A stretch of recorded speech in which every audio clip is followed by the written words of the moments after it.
Bleeding purple and gold. From the heart of Los Angeles, this is the LakersNation.com podcast with your host, Trevor Lane. Welcome to the show, everybody. NBA basketball is back. This show is powered by CLNS Media and, of course, LakersNation.com. Today's show is brought to you by Greats. Go to Greats.com. Use the promo code LakersNation for 15% off a phenomenal pair of shoes. Guys, as always, my name is Trevor Lane. You can find me on Twitter at Trevor_Lane. Got an awesome show for you today. Alex Kennedy of Hoops Hype, good friend of the show, is here. He's going to talk about the Lakers. We're going to talk about the NBA in general, make some predictions, talk some trades, all kinds of things. So let's jump right into it. Of course, follow him on Twitter at Alex Kennedy&nbsp. Alex, thanks so much for coming on today. Thanks for having me. I appreciate it. So the NBA season is starting up this week. Here we are, finally. I mean, I guess it was kind of a fast offseason because there were so many moves, so many big stars jumping from one team to another. It was crazy. So given how eventful the summer was, what are you expecting from this season? I'm really excited. I give a lot of the executives credit because I think, they could have went out and said, okay, well, the Warriors have a star-studded team. They're going to be better because not only did they bring everyone back and add Nick Young, Omri Caspi, they're going to have better chemistry. They're going to have, another year of experience under their belts. Kevin Durant's going to have a year of experience with Steve Kerr. So really teams could have said, oh, the Warriors are obviously going to win it all. Let's just kind of build for the future or rebuild a little bit. But no, that's not really what happened. Boston goes out and adds Kyrie Irving and Gordon Hayward, and they were very active. Cleveland made some moves, bringing in Jay Crowder, Isaiah Thomas, and I think if you look in the Western Conference, especially, there was just so much movement. Houston goes out and acquires Chris Paul, PJ Tucker. I love what the Thunder did, bringing in Paul George and Carmelo Anthony. And the reason I love it is because they didn't really give up a whole lot. The fact that they didn't give up a first-round pick in either of those trades and really got to dump some bad contracts to get those guys was really impressive to me. You had Minnesota go get Jimmy Butler. There was a lot of movement, and typically you don't see that. I think this is one of the most active off seasons that I've seen in quite some time, and that was a bit of a surprise for me, just because I think most people feel like Golden State winning it all is inevitable. But I give a lot of these teams credit for putting themselves in position. So if Golden State does have an injury or they do regress for whatever reason, there's 5 or 6 teams that have a legitimate shot and have some really talented rosters that are going to be exciting to watch come together.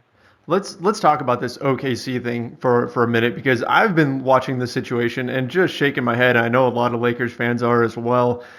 Somehow, the Oklahoma City Thunder have rebounded from some terrible mistakes. I mean, trading James Harden and not getting hardly anything in return for him and letting him slip through their fingers needlessly, really.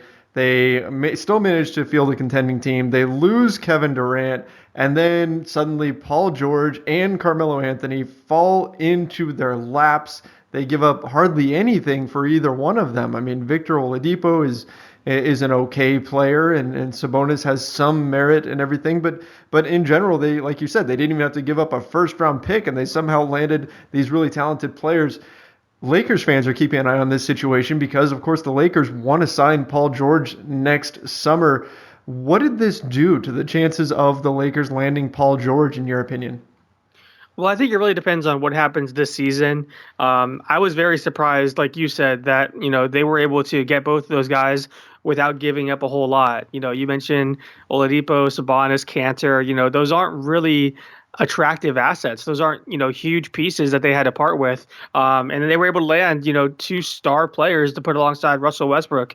And I think, just the fact that Russell Westbrook signed his extension when he really, wasn't giving an indication one way or the other that he was going to do that. The fact that they got him to put pen to paper, that alone makes the moves worth it, in my opinion, because they were able to keep Westbrook and lock him up. So even if both of those guys leave, it ensured that they keep Westbrook long term.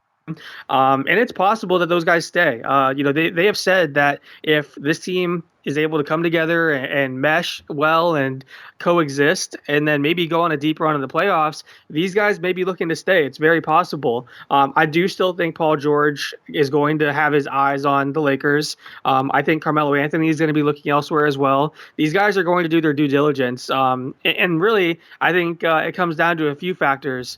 Does Oklahoma City play well together, and there's no guarantee they will. All of these guys have needed the ball in their hands to be successful throughout their career. Russell Westbrook obviously is someone that is known for pounding the ball and putting up a lot of shots. Carmelo Anthony's the same way. He needs the ball in isolation situations. And then Paul George, he's used to being number one option as well. He's more of a two-way player. He can kind of make an impact when the ball is not in his hands, but I think he wants to be that star. And he's entering his prime, whereas Carmelo's kind of in the twilight of his career. So it's going to be interesting to see how these pieces come together. I think OKC's season and their results are going to determine a lot here. But I think also the Lakers, how they play and how their young guys look is really going to impact things as well. If you're the Lakers, you want Lonzo Ball and Brandon Ingram and Julius Randle and, all these young guys to have a monster season so that if, you are Paul George or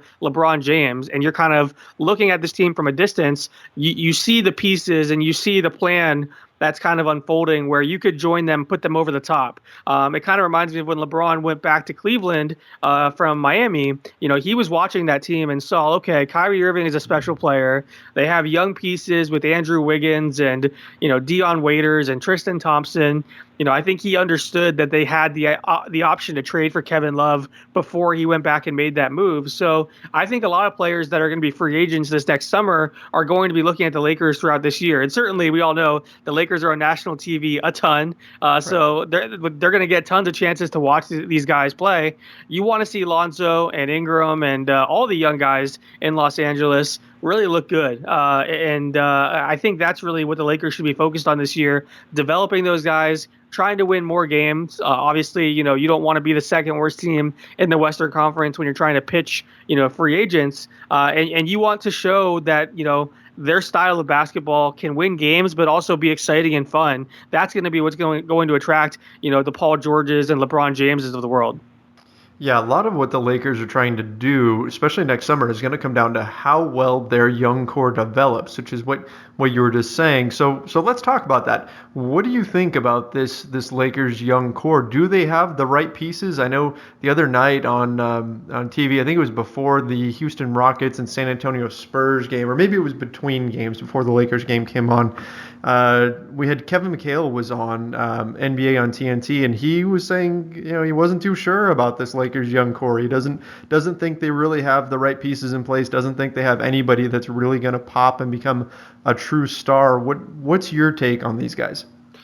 I disagree. I think they have a really nice young core. I'll start with Lonzo Ball. I think that you look at Lonzo, and he's someone that is going to make the players around him better. And other players, other star players especially, want to play with pass-first guys. That's just something that we've seen over the years in the NBA. If there's a guy that's going to put you in position to get easy buckets and make your life easier and be unselfish, other stars want to play with that kind of player. We've already heard Jordan Clarkson and some of these guys on the Lakers praise Lonzo Ball for that. I think it was during the first preseason game.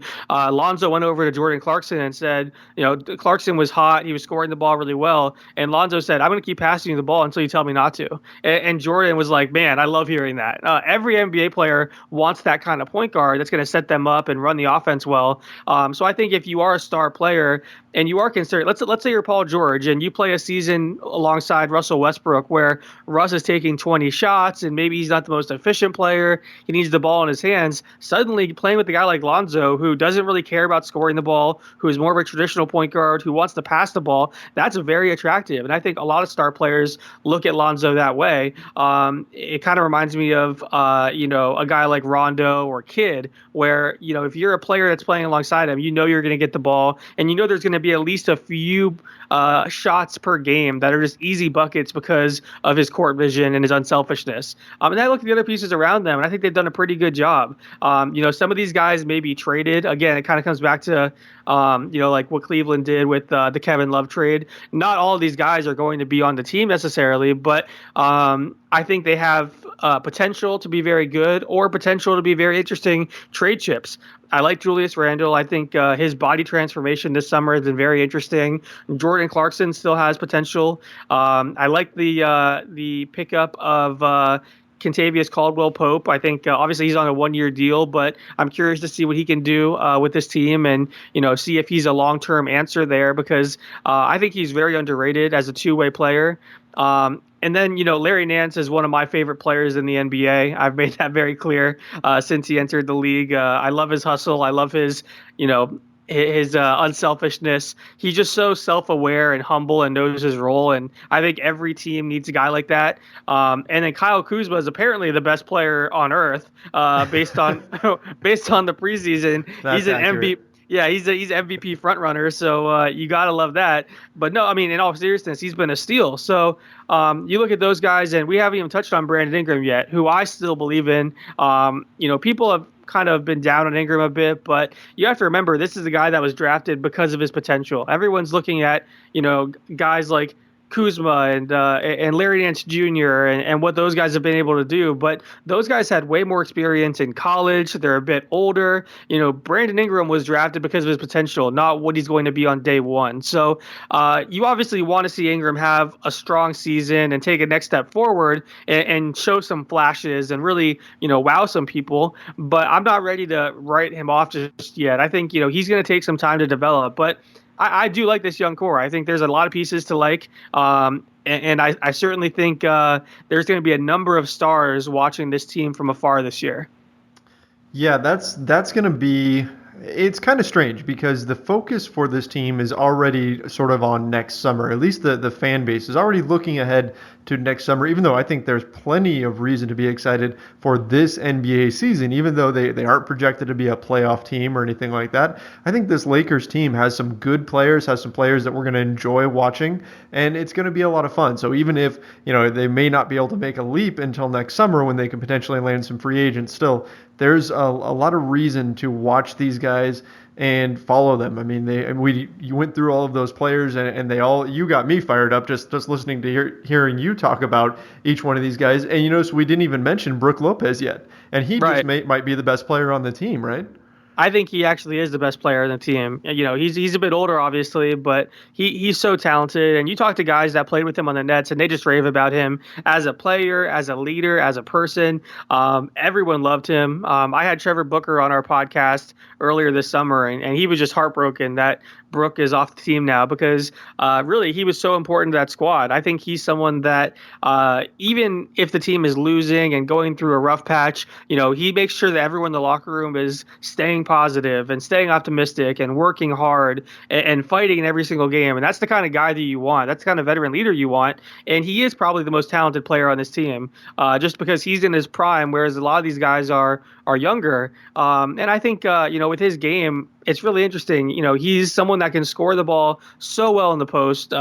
Injuries have kind of been the story of his career, and they've limited him a bit. But he's been healthy in recent years, and if he can stay healthy this year, I think not only are we going to see him be able to score the ball in the post and make things easier for guys like Lonzo and Brandon Ingram, because he is a legitimate number one option in the post. He's also shown that he can shoot the ball and really stretches game out to almost the 3-point line, maybe even the 3-point line. I think he's shooting over 40% from three in the preseason. So if he can keep that up, then he has a ton of value at the trade deadline. If you did want to flip him for someone, maybe some more young pieces, or if you see him as a long-term piece for this team, he becomes very attractive as well. So I like this Lakers team. I agree with you. I think there's still a lot to be excited about this year. I understand Laker fans looking toward the future because LA fans typically are used to contending and, being a top seed. So the thought of kind of watching a rebuilding year, even an exciting one, I'm sure they're kind of like upset about that.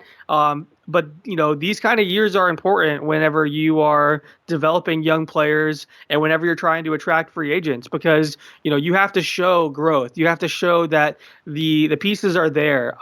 every star free agent wants to see, okay, if I go to this team, we're going to be a contender. They want to be that missing piece. I keep going back to the Cleveland example, but LeBron went to Cleveland and said, okay, they're one piece away. I can go there and make them a finals team. The same can be said for Chris Paul with Houston. He said, okay, they're one piece away. I can go there and all of a sudden maybe we compete with Golden State. It's really rare to see a star player just go join a team that's very far away from contention. So that's where, these guys need to play well this year, especially the young guys, to show that there's a wide championship window and attract some of these stars that want to be able to step right in and immediately contend. Yeah, it's definitely going to be important that the Lakers are able to show well this season, that they're able to prove that they are worthy of a superstar coming to them, that they can make a leap if they can add that next piece next summer. And as we were talking about Brook Lopez, he actually led the league in threes from the center position last year. So he is definitely a floor spacer, which nobody saw coming. He just kind of started doing that last season. And so I think that's going to be a big benefit for the Lakers. Alex, let's get to trades in just a second here. First, I got to stop and we got to talk about Greats. Okay, Greats is a Brooklyn-based sneaker company. They sell amazing classic style shoes made by the best, and they cost less. I've got a pair myself. They are phenomenal. I get compliments on them every time I wear them. I really, really love them. They're incredibly versatile. You can wear them just about any occasion. Tons of different colors and materials to choose from. And the best thing is they have now partnered with us. So if you go to greats.com, that's greats.com, and when you check out, you enter the promo code LakersNation, you get 15% off. So you get an amazing pair of shoes at an excellent price by going to greats.com, enter that promo code LakersNation. I believe in these shoes. I love them. Greats believes in them so much that they offer a no-risk return and exchange policy. So it guarantees that you get the right fit in the right style that you're going to love. Again, go to greats.com, use the promo code LakersNation when you check out, get 15% off. All right, Alex. Now this Lakers team, as we've been talking about, they are geared for next summer. We know that it's going to be about showing strong this season and proving to free agents that they are ready to make that next step. But as you mentioned, that might mean that some of the guys that are on the team right now don't wind up being part of the long-term future, especially if they want to free up cap space, which we know they do. So, Alex, in your opinion, who is it that is going to be on the trading block this year that Magic Johnson and Rob Pelinka will be looking to deal? Well, there are a few guys. Obviously, Luol Deng's name is going to come up. If they can package him with a draft pick or a young player to free up cap space, that's something they're going to look at because, they want to have as much cap space as possible to go out and make big moves in free agency. So Deng, we've heard his name a lot over the last year. You're going to keep hearing his name as a possible trade. As a possible trade package, really. You're not going to be able to move his contract without attaching something to it, but his name will keep coming up. Jordan Clarkson, I think, is a bit more expendable than he was whenever he signed, that new contract. I think he does have value, and there's teams around the NBA that are interested in him. I think he could be someone that is shopped or not even shopped necessarily, but maybe the Lakers listen to calls for him.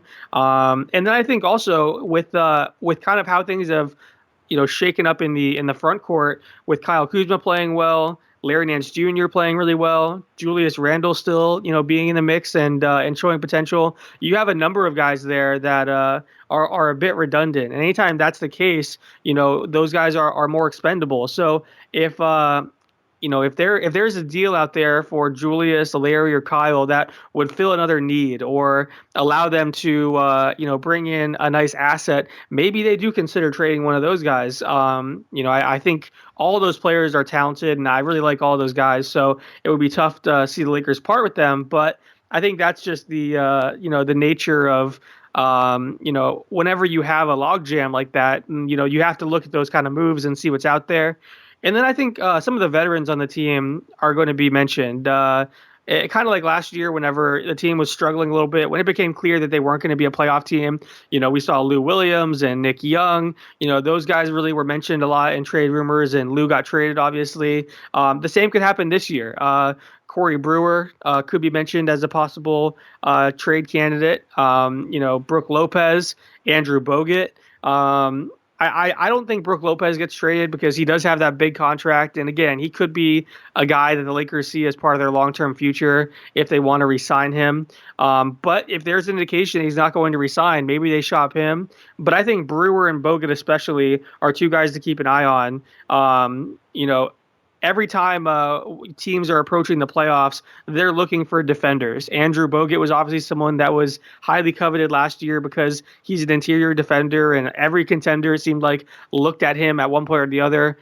So I think Bogut could, be someone that is attractive to teams. He's only getting paid $2.3 million. So if the Lakers can flip him for a draft pick or a young player, I could see them doing that. Corey Brewer is making $7.5 million. He's a guy that is proven. He's a veteran, a good defender. I could see a team trading for him to improve their depth. Those are the kind of guys that, I usually keep an eye on as I kind of look at a roster, especially a young team like the Lakers.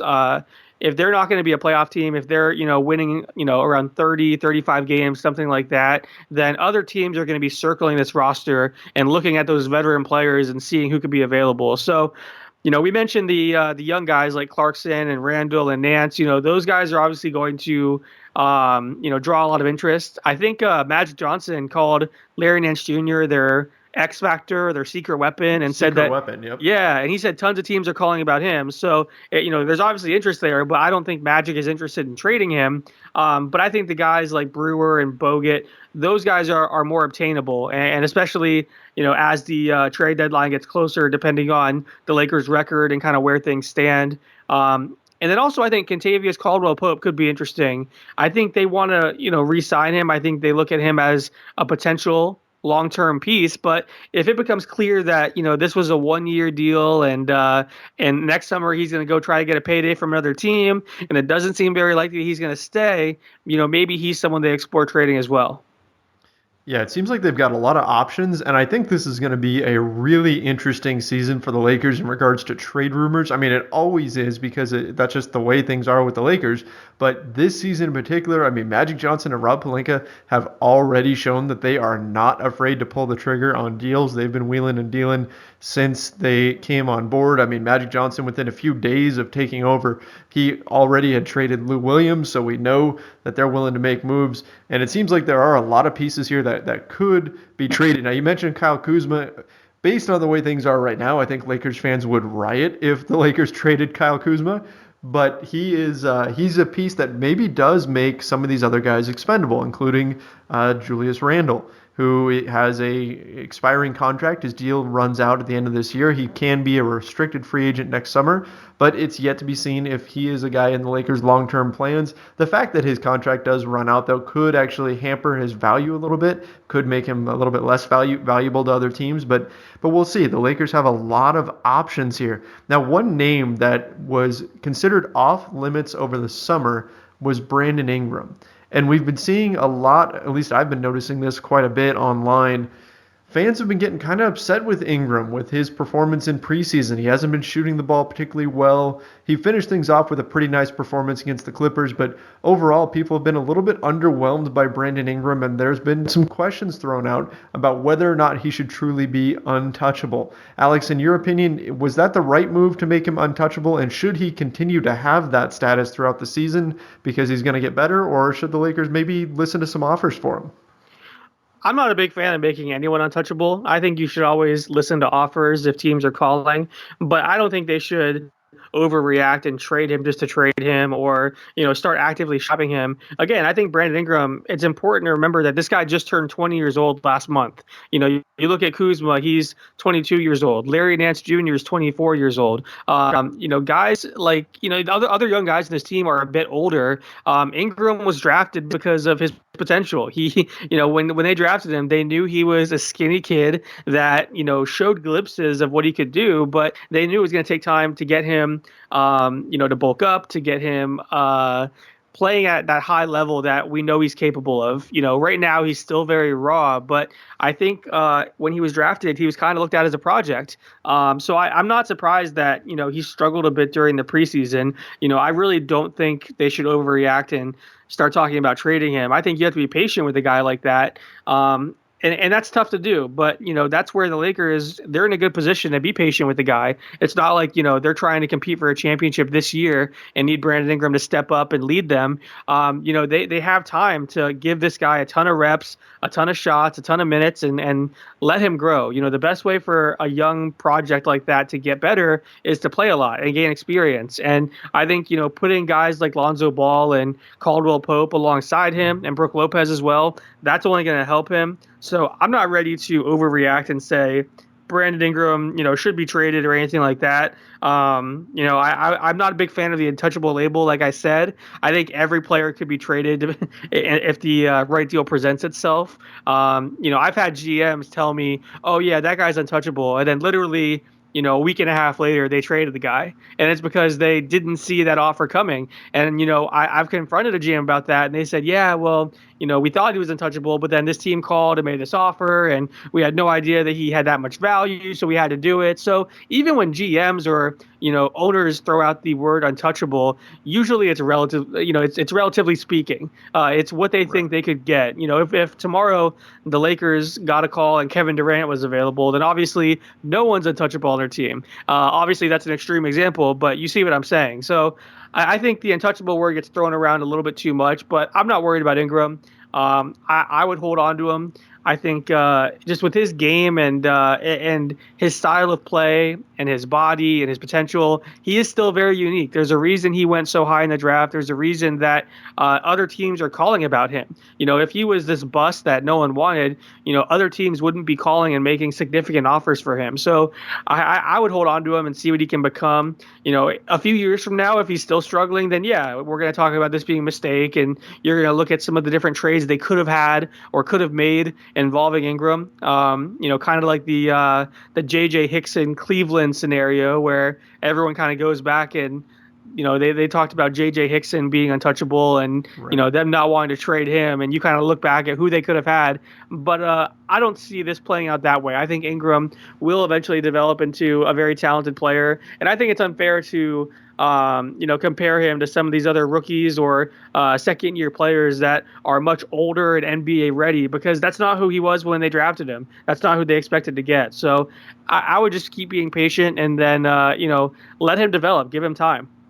Agreed. Yeah, I mean, all indications that we've had from the Lakers themselves are that they're extremely pleased with Ingram and that they understand there's going to be growing pains and all that. Still, I mean, you can understand where fans start to get a little bit nervous when the former number 2 overall pick isn't performing all that well and had kind of a rough rookie season that was up and down. Everybody's kind of just keeping their fingers crossed and hoping that we see some more flashes of potential, which I think we will. I think that long term he's going to be just fine, but you got to remember that he is just a kid.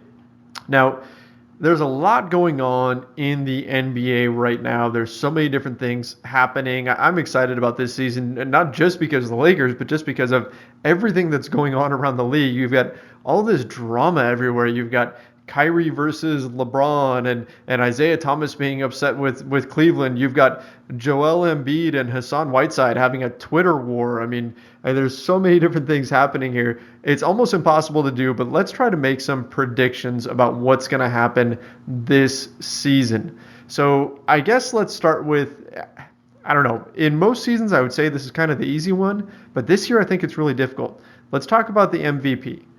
Who do you see taking home the MVP award this year and why? I'm struggling with this, so I'm curious to get your response here. I'm going to go with LeBron James. I think LeBron's going to put up monster numbers, and I think when you look at all the other candidates that are typically mentioned, I think they're going to split votes with each other. You look at Golden State. We saw this happen last year where Steph Curry and Kevin Durant split votes. I think you look at Russell Westbrook. He's going to try to become the two-time MVP, but now he's going to split votes with Paul George and Carmelo Anthony. Voters typically will take will kind of hold it against the guy if he has star players around him, and Paul George is a superstar player in his own right. So I think we're going to see Westbrook's numbers come down, and we're going to see, he's not going to receive as much credit for what Oklahoma City does because he has 2 stars next to him. Houston, James Harden obviously was the runner-up this year. Now you add Chris Paul there. He's someone that is sometimes mentioned in the MVP discussion. So, he's not going to get all the credit for what Houston does if they're very good. So really the way I look at it as, and in Boston, if they're the number 1 seed, you have Kyrie Irving, Gordon Hayward. So, I mean, I don't think either of those guys win it. So really the 2 guys that I kind of look at are LeBron James. And it's possible that he could split votes with Isaiah Thomas, but obviously Thomas is entering the year injured. And I think it's going to be pretty clear that LeBron is the go-to guy there. He's the man. And I think everyone kind of knows Isaiah is going to be the number 2 guy that's kind of supporting him versus, his equal. Like you could maybe make the case about Durant and Curry or Paul and Harden. So I think LeBron is really my front runner right now. If the Spurs are able to have a really strong year, maybe Kawhi Leonard wins it because he doesn't have as much help as some of the other guys. Those are the 2 guys that I'm kind of looking at right now. Maybe a guy like John Wall surprises people. Maybe a guy like Giannis Antetokounmpo surprises people if Washington or Milwaukee exceed all expectations and those guys put up big numbers like we know they're capable of. John Wall was fantastic last year. He didn't get enough credit because of what Russell Westbrook and James Harden and these other guys did. If Washington, makes a big jump and they're the, 3rd seed or even the 2nd seed, let's say, maybe John Wall gets some love. If Giannis puts up the numbers that we know he's capable of, he's been knocking down some threes in the preseason, which is terrifying. Maybe he gets some love as well, but for right now, I'll say LeBron James. I think that he's going to have to carry this Cavaliers team, and I think honestly, this Cavs team is a really interesting fit around him. I think that putting Kevin Love at center is going to give him his first stretch 5 that he's played with since Chris Bosh. I think Jay Crowder is going to be huge for him. It allows him to not always have to guard the best player on the other team. And it gives him, a versatile defender next to him. And he's going to be able to move back to the 3 where, he's able to post guys up and get more rebounds. And I think he's more comfortable there. And then Isaiah Thomas, I think he's a really good catch and shoot player. I think Dwayne Wade is going to be huge for him. Obviously, Wade struggles shooting the ball a little bit, but they have so much chemistry. And Wade, you look at the numbers, whenever they're playing together in the same team, Wade is just so much more productive on the defensive end. He cuts so much better. LeBron knows him so well that he finds him for easy baskets. So I think right now I would say LeBron is my favorite. Again, I think just like with John Wall, LeBron didn't get enough credit for what he did last year. Russell Westbrook averaged a triple-double, so everyone talked about that. James Harden was phenomenal. But if you look at LeBron last year, you can make the case that he had his best season of his NBA career. He averaged 26.4 points, 8.6 rebounds, 8.7 assists, and 1.2 steals. And then the best part, he was so efficient. He shot 55% from the field and 37% from 3. I mean, that's just extremely efficient. He led the league in minutes per game, despite being, someone that's played so much and has so much wear and tear in his body. I think he'll be asked to do even more this year with Kyrie Irving gone. So I like the moves that they made, the way that they've kind of tinkered the lineup, and I think he's probably my front runner at this point, just because other guys are going to split votes. Yeah, see, you hit the nail on the head. That's exactly the issue that I was having looking around. I mean, my vote would have gone to James Harden if he didn't have Chris Paul, and then the same thing with Westbrook. But he's added these pieces, and voters tend to not go with guys who have superstar teammates, and so that's what makes things tough. And there is still that voter fatigue with LeBron because he's won the MVP award so many times already. I think you make a great argument for him. When answering this question, I went with James Harden, but I don't feel good about that. I just kind of figured he would be on his revenge tour here. But we'll see. It's going to be a really interesting MVP race this year because something's got to give. You either have to toss a vote towards someone who has superstar teammates, or you got to vote for someone who people have voted for a lot historically in LeBron. So it's going to be or we're going to see voters completely go a different way and vote for someone that's not one of the top seeds, because that's typically been the case. You have to be a 1, 2, 3 seed, it seems like, to win it. Russell Westbrook was kind of the exception last year just because he averaged a triple double, so we almost had to give it to him. But typically you have to be one of those top seeds in order to win it, and I think that's why the list is kind of limited as well. That's why we're talking about maybe LeBron, Harden, or Kawhi. Like I said, a guy like Giannis Antetokounmpo puts up the numbers. Last year he averaged 23 points, 9 rebounds, 5.5 assists, 2 blocks, and 1.6 steals. That's just ridiculous. And if he can, improve on those numbers even a little bit, and if he does start knocking down threes like we've seen a little bit during the preseason, the numbers are there for sure. But can Milwaukee be a high enough seed? That's the question. He could be the answer if voters are tired of voting for the same guy, if they don't want to give it to LeBron again, if they don't want to reward some of these super team players, maybe a guy like Giannis does the Russell Westbrook impression and is able to win it as a third, fourth seed because he puts up such crazy numbers. It's possible. At some point in his career, I'm pretty confident in saying Giannis is going to win an MVP award. I don't know if it's yet. He's still super young. He's 22 years old, so he has plenty of time. But I think LeBron's probably the favorite this year. And honestly, this is probably the last year that voters have to vote for LeBron. I think that's kind of going to be interesting too. He's going to eventually start taking a step backwards and start regressing a little bit here. So I think this could be the last year that voters have a chance to really vote for LeBron. So maybe that kind of factors in a little bit too. There's that voter fatigue, but then you also want to reward his greatness before he kind of starts going the other way and taking a step back. Yeah, very true. That's a good point too. There may be that factored in. So it's going to be an interesting MVP race to watch. This has also been an exciting rookie class, and of course, Lakers fans have a rooting interest here in the Rookie of the Year race. I've got kind of an interesting pick here for my Rookie of the Year. Who do you have? Honestly, this is really tough for me because I think I look at Philadelphia and I think that Markelle Fultz and Ben Simmons are going to really cancel each other out a little bit. Kind of like we talk about with the MVP super teams. Those guys are both going to be really important for Philadelphia, play a ton of minutes and have the ball in their hands a lot. We've already seen that Ben Simmons is probably going to be, running the point sometimes as a point forward. Markelle Fultz is going to be playing off the ball a little bit. And I'm not sure, and then they have Embiid there too, so I'm not sure either of those guys are going to put up, the monster numbers that people are predicting. Lonzo Ball, I like his game, but typically with the Rookie of the Year voting, we see voters go for guys that score the ball a lot, and Ball isn't really that guy. He's not going to be your number one scoring option. He's going to be the guy that averages the most assists and gets his teammates involved. So right now, honestly, my favorite is Dennis Smith Jr. That's mine too. You too? Okay, yeah. We're on the same page. I just did an article on Dennis Smith Jr. I had a chance to interview him a few days ago, and I think he's just in a perfect position to have a monster year because he's going to play a ton of minutes. He's a starter from day one. He has a lot of veterans around him. When you talk about, Dirk Nowitzki, Wes Matthews, Harrison Barnes, Nerlens Noel, Seth Curry, he has offensive weapons around him that are going to help him, score the ball, but then also help him facilitate. He's going to play a ton of minutes. And then I just think it was the perfect situation for him to slip to them at number 9 because Rick Carlisle is the perfect coach for him.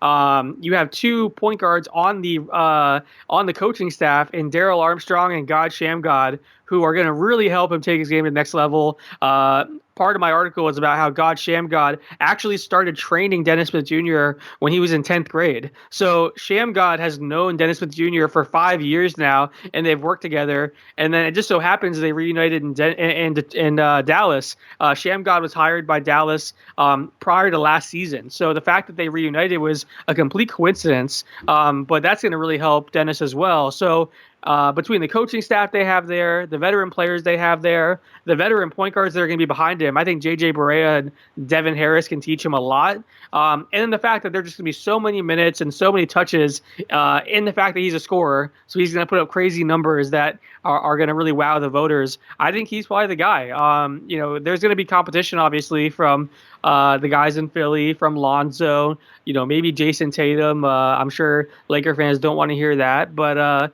there's going to be competition, but I think Dennis Smith Jr. is my favorite at this point.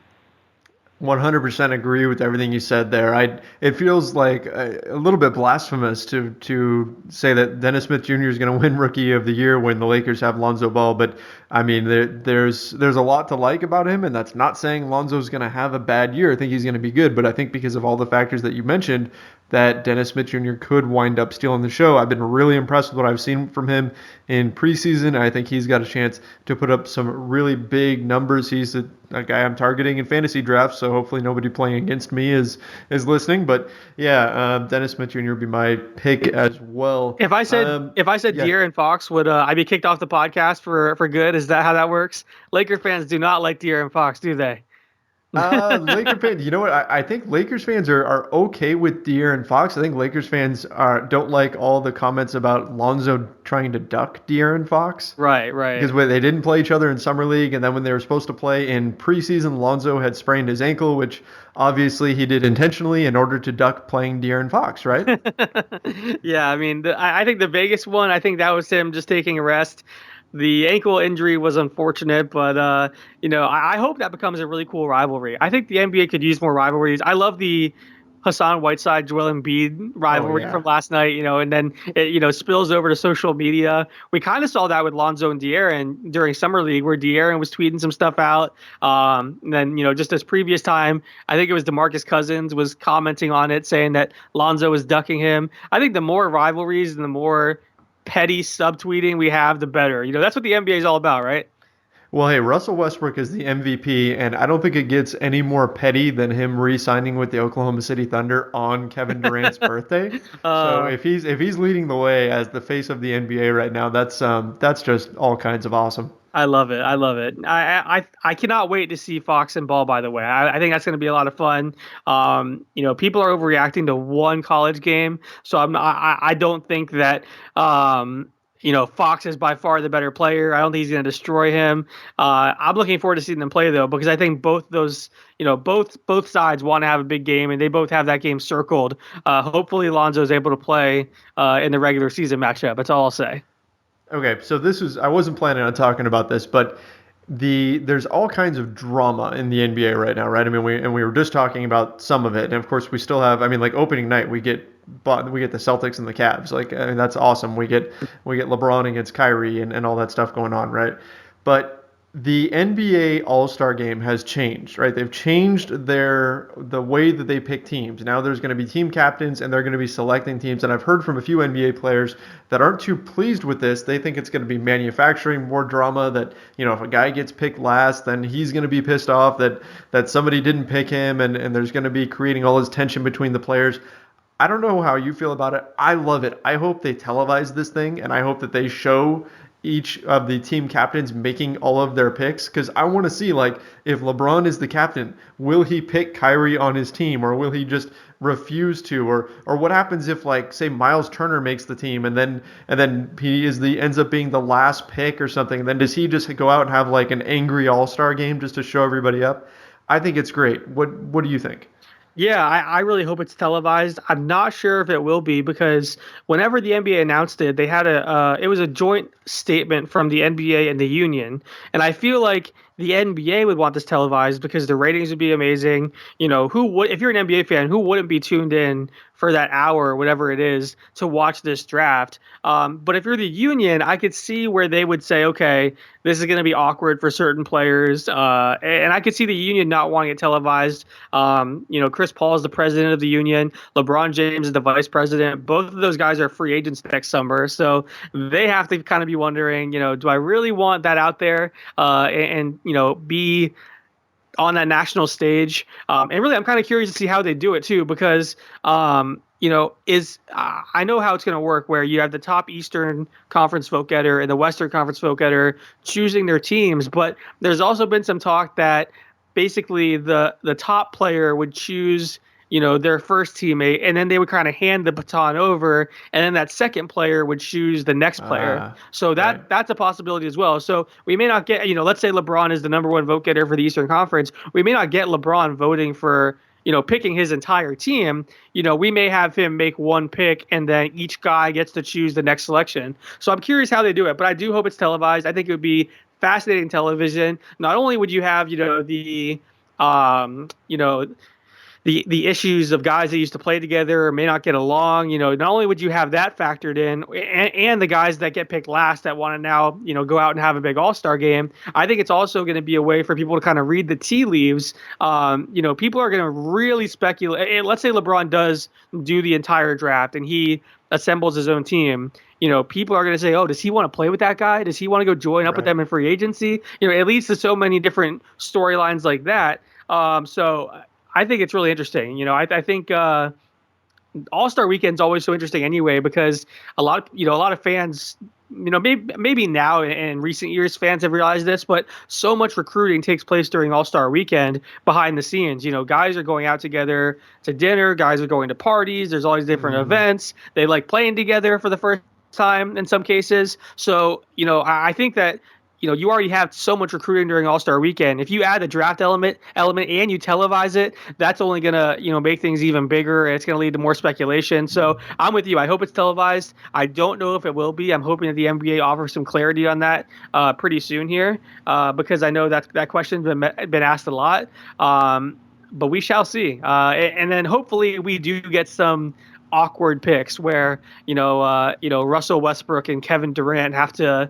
be on the same team, or Kevin Durant passes on Russell Westbrook, or the LeBron Kyrie thing. There's so many different ways this could go that would be interesting. So I'm very curious to see what happens. And I think also one thing that does become very interesting is I think you're really going to get an idea of how players respect each other.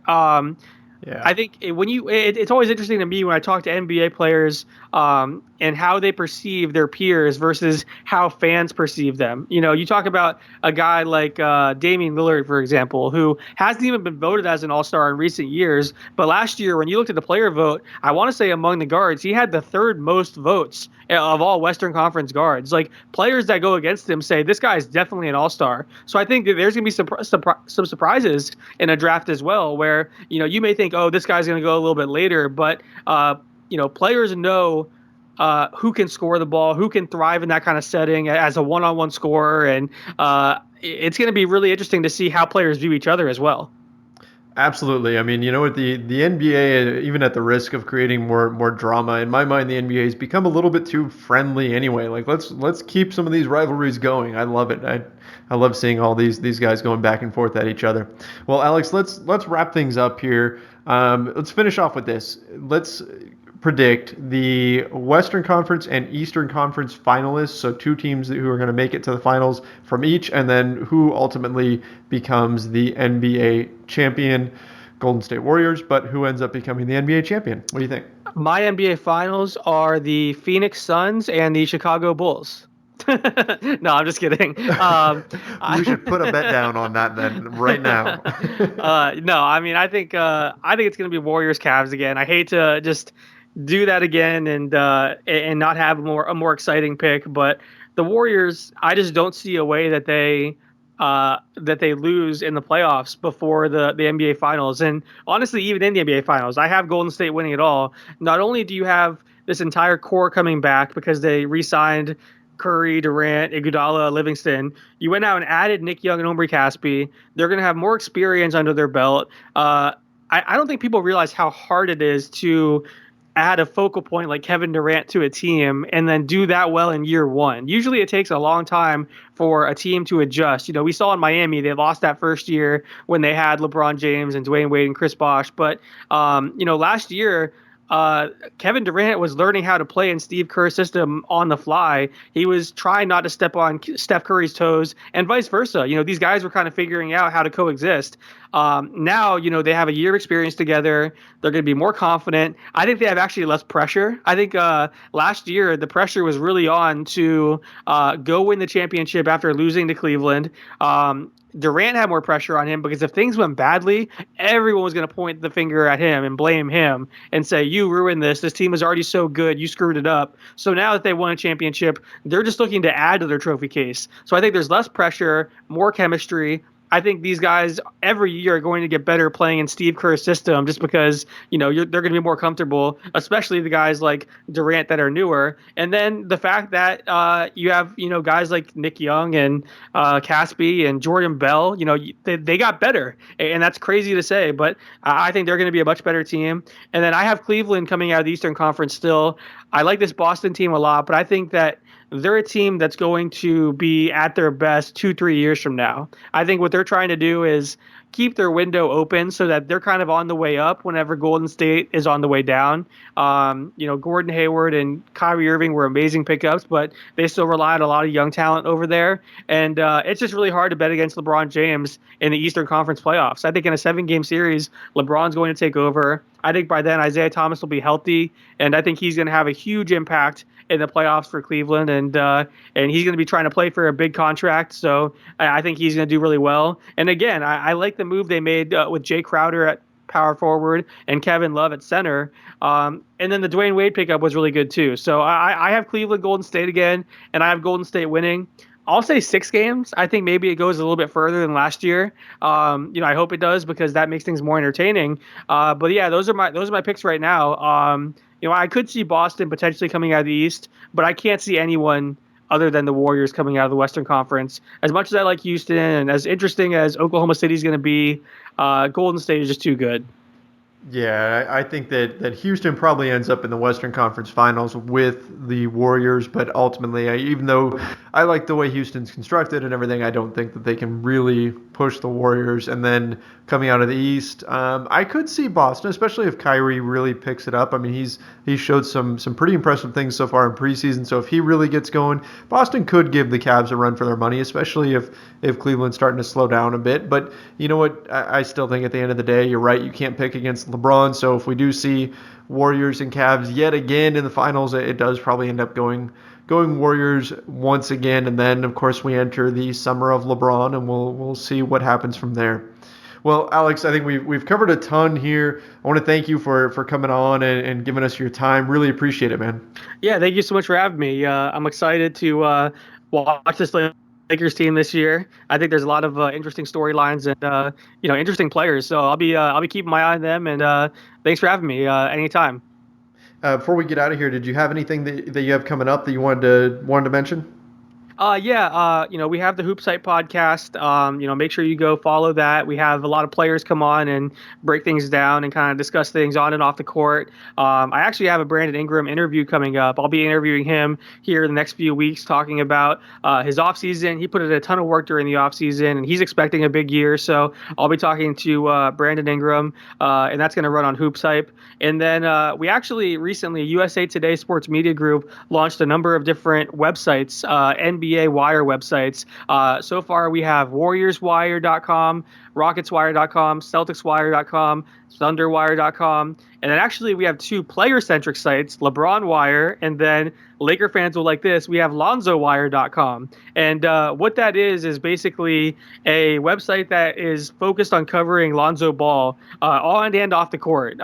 So we have highlights from his games. We also have, breakdowns of how he plays. We have Josh Martin, who is an LA writer, is running the website, and, he does some, stat deep dives. He looks at Lonzo's jump shot, analyzes that, breaks down each one of Lonzo's games. So if you're a big Lonzo Ball fan, go check it out. We also cover, everything the family has going on, whether it's LeVar, LaMelo, LiAngelo. There's so much stuff every single day. It seems like there's something new with this family. So if you're curious about Lonzo and his family, be sure to check out LonzoWire.com. They're going to be covering everything on and off the court Lonzo-wise throughout the season. And Josh is doing a great job. I know you guys, Lakers Nation do a fantastic job covering the team better than anyone. But if you want just Lonzo-specific stuff, make sure after you go check out Lakers Nation, jump over to Lonzo Ball or LonzoWire.com and get all the Lonzo Ball news you can handle.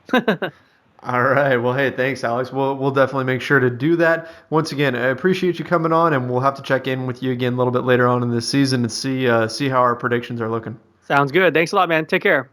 Hey, you too. All right. So that was Alex Kennedy of Hoops Hype. Follow him on Twitter at Alex Kennedy NBA. That's going to about wrap things up for us today. Make sure you head over to iTunes and rate, review, and subscribe to this show. If you leave a question in the review section, then I will answer it on air here. Good way to get on the air. Leave your Twitter handle too, and we'll give you a shout out. As always, you can find this show on Stitcher, TuneIn, iTunes, the CLNS Media app, and of course, LakersNation.com, your one-stop shop for all things Lakers. My name's Trevor Lane. Follow me on Twitter at Trevor_Lane. This has been the Lakers Nation podcast. See ya.